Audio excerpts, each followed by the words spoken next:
Middlesbrough is a town in the northeast of England, financially wounded and in the shadow of a crumbling industry. It's a tough place to live at times. Opportunity is thin on the ground for many. Despite this, a group of friends and a network of dedicated music fans have been organising monthly house and techno events for over 15 years.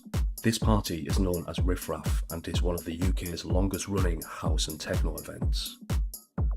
Middlesbrough may not have a good reputation as a town, but in the world of electronic music, Middlesbrough has a good reputation for having a strong house and techno community. In 2014, the brand were invited to play in Fabric in London for a takeover. Shortly after this, the brand's founder, Lee Pennington, called me to discuss an idea.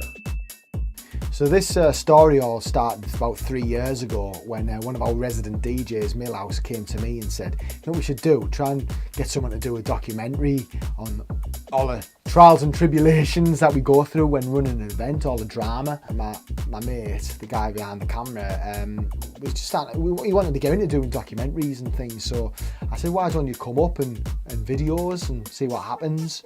And he didn't even know how to switch his camera on at the time. But he said, yeah, I'll come up. And he said, if we get any drama, it'll be an added bonus. Being that underground for that long, everything seems a bit normal to me now. And I think, to sit here and talk about the most underground thing I've ever done, put it this way, it was pretty fucking disgusting. Now, is this a serious bit? You want me to be actually serious? My first attempt to film an interview was interrupted when the party was faced with the worst crisis in its history. The next 24 hours were nothing short of a disaster. The information that I have is basically he's had an accident, man. It turns out he'd chopped his finger off.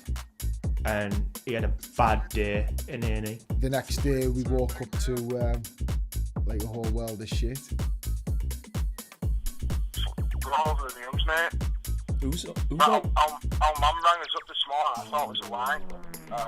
6 people have ended up in hospital after taking E. These events pulled me into a 4-year-long project, uncovering the little-known truth about the lives of underground event promoters. And it weren't a career move by any means, and I'd never advise it to anybody. It's one of the hardest things to be, involved in, most unstable situations to ever be in. I understood the challenges faced by small event promoters. Watch guys chase a dream through good times and bad. But, it's like the reward is the music. You can't beat a good, small, sweaty club. It's something else, That is otherworldly. It's just people, like-minded people, locked in, smiling, happy, doing it, it's not out of control. It's an actual service to Teesside. It's a service to the music, it's a service to the culture. It's giving people a break. And one of them actually made it.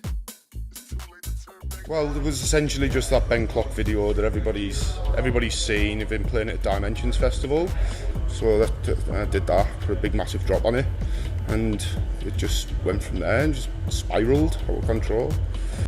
When he re-edited the original version, and Marco Corolla dropped it at Amnesia late last summer.